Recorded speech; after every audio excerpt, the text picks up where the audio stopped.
Keluaran pasal 14.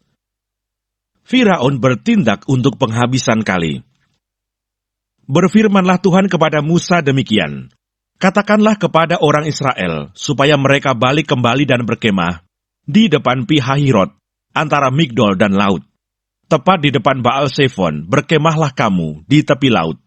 Maka Firaun akan berkata tentang orang Israel, mereka telah sesat di negeri ini, padang gurun telah mengurung mereka. Aku akan mengeraskan hati Firaun, sehingga ia mengejar mereka, dan terhadap Firaun dan seluruh pasukannya, aku akan menyatakan kemuliaanku, sehingga orang Mesir mengetahui bahwa akulah Tuhan. Lalu mereka berbuat demikian. Ketika diberitahukan kepada Raja Mesir bahwa bangsa itu telah lari, maka berubahlah hati Firaun dan pegawai-pegawainya terhadap bangsa itu, dan berkatalah mereka, apakah yang telah kita perbuat ini, bahwa kita membiarkan orang Israel pergi dari perbudakan kita? Kemudian ia memasang keretanya dan membawa rakyatnya serta. Ia membawa 600 kereta yang terpilih. Ya, segala kereta Mesir, masing-masing lengkap dengan perwiranya. Demikianlah Tuhan mengeraskan hati Firaun, Raja Mesir itu, sehingga ia mengejar orang Israel. Tetapi orang Israel berjalan terus dipimpin oleh tangan yang dinaikkan. Adapun orang Mesir, segala kuda dan kereta Firaun, orang-orang berkuda dan pasukannya mengejar mereka dan mencapai mereka pada waktu mereka berkemah di tepi laut, dekat Pi-hahirot, di depan Baal-Zephon. Ketika Firaun telah dekat, orang Israel menoleh, maka tampaklah orang Mesir bergerak menyusul mereka. Lalu sangat ketakutanlah orang Israel, dan mereka berseru-seru kepada Tuhan, dan mereka berkata kepada Musa, apakah karena tidak ada kuburan di Mesir, maka engkau membawa kami untuk mati di padang gurun ini?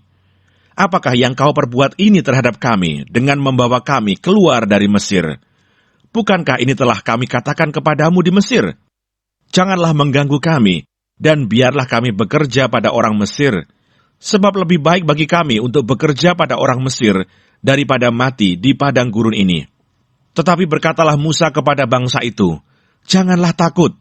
Berdirilah tetap dan lihatlah keselamatan dari Tuhan yang akan diberikannya hari ini kepadamu. Sebab orang Mesir yang kamu lihat hari ini tidak akan kamu lihat lagi untuk selama-lamanya. Tuhan akan berperang untuk kamu, dan kamu akan diam saja. Menyeberangi Laut Teberau. Berfirmanlah Tuhan kepada Musa, mengapakah engkau berseru-seru demikian kepadaku? Katakanlah kepada orang Israel supaya mereka berangkat. Dan engkau, angkatlah tongkatmu dan ulurkanlah tanganmu ke atas laut, dan belahlah airnya. Sehingga orang Israel akan berjalan dari tengah-tengah laut di tempat kering. Tetapi sungguh, aku akan mengeraskan hati orang Mesir, sehingga mereka menyusul orang Israel, dan terhadap Firaun dan seluruh pasukannya, keretanya, dan orangnya yang berkuda, aku akan menyatakan kemuliaanku. Maka orang Mesir akan mengetahui bahwa akulah Tuhan, apabila aku memperlihatkan kemuliaanku terhadap Firaun, keretanya, dan orangnya yang berkuda. Kemudian bergeraklah malaikat Allah, yang tadinya berjalan di depan tentara Israel, lalu berjalan di belakang mereka, dan tiang awan itu bergerak dari depan mereka, lalu berdiri di belakang mereka. Demikianlah tiang itu berdiri di antara tentara orang Mesir dan tentara orang Israel. Dan oleh karena awan itu menimbulkan kegelapan, maka malam itu lewat, sehingga yang satu tidak dapat mendekati yang lain semalam-malaman itu.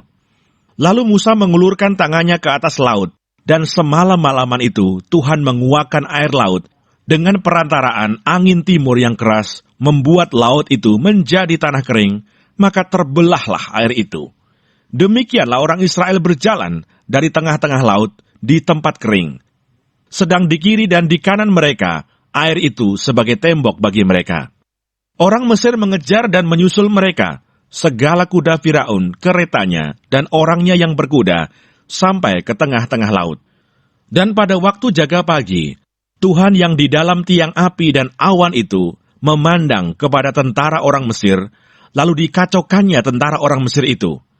Ia membuat roda keretanya berjalan miring dan maju dengan berat, sehingga orang Mesir berkata, marilah kita lari meninggalkan orang Israel, sebab Tuhanlah yang berperang untuk mereka melawan Mesir.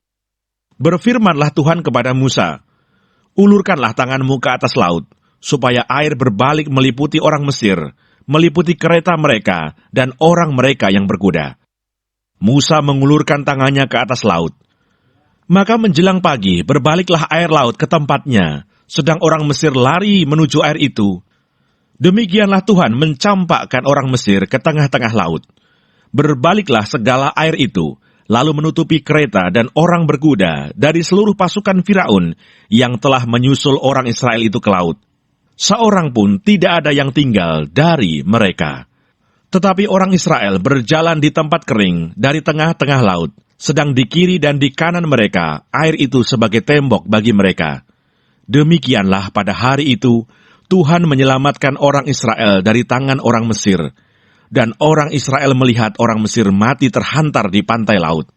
Ketika dilihat oleh orang Israel betapa besarnya perbuatan yang dilakukan Tuhan terhadap orang Mesir, maka takutlah bangsa itu kepada Tuhan, dan mereka percaya kepada Tuhan dan kepada Musa, hambanya itu.